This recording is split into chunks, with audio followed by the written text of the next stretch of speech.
Hello friends, welcome to a new lecture. There are many different types of hernia which are named. I thought I'll just give you the names of the hernia so that at least you will remember them for multiple choice questions. So one of the hernia is Gibbons hernia. Gibbons hernia is called as hernia along with hydrocele. That is called as Gibbons hernia. Gibbons hernia. What is it? Hernia along with hydrocele. Next, Berger's hernia.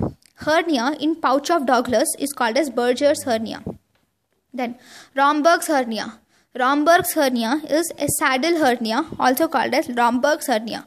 Saddle hernia or phantom's hernia, where there are double hernia, that is indirect and direct inguinal hernia, both are present in Romberg's hernia. Obturator hernia, that is hernia through obturator foramen, is called as obturator hernia. Greenfeld's hernia, it is called as upper lumbar triangle hernia. Greenfeld's hernia, it is called as upper lumbar triangle hernia. Then Petit's hernia, that is lower lumbar triangle hernia. Cloquet's hernia, hernia through pectineal fascia, is called as Cloquet's hernia. Narat's hernia, hernia behind the femoral artery in congenital dislocation of hip, is called as Narat's hernia. Hernia behind the femoral artery in congenital dislocation of hip is called as Narat's hernia. Hasselbeck's hernia, hernia lateral to femoral artery, is called as Hasselbeck's hernia. Hasselbeck's hernia, hernia lateral to the femoral artery, is called as Hasselbeck's hernia. Serofini's hernia, hernia behind the femoral vessels, is called as Serofini's hernia. Longier's hernia, where hernia occurs through the lacunar ligament, then it is called as Longier's hernia. If hernia occurs through the lacunar ligament, it is called as Longier's hernia. And then Talus hernia, where hernia occurs in front of the femoral vessels, it is called as Talus hernia.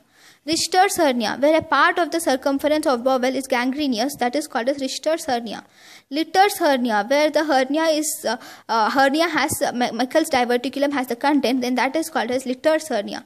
Little's hernia, hernia has appendix has content, then it is called as Little's hernia. Sliding hernia, where hernia with posterior wall of the sac is formed by a colon or bladder, it is called as sliding hernia. Hernia with posterior wall of the sac is formed by a colon or bladder is called a sliding hernia.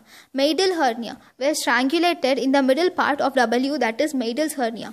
Phantom hernia. This occurs because of the localized muscle bulge following muscular paralysis, that is called as phantom hernia. Spigelian hernia. Hernia through spigelian fascia is called as spigelian hernia. Mary's hernia, where it is perineal hernia. So these are the different types of hernia which we see in our lectures. These are mainly important for our PG entrances or any type of MCQ tests. So this is about hernia. I think I have completed all the topics of hernia. If something is left, please comment it in the comment section. Thank you for watching my lecture. Thank you.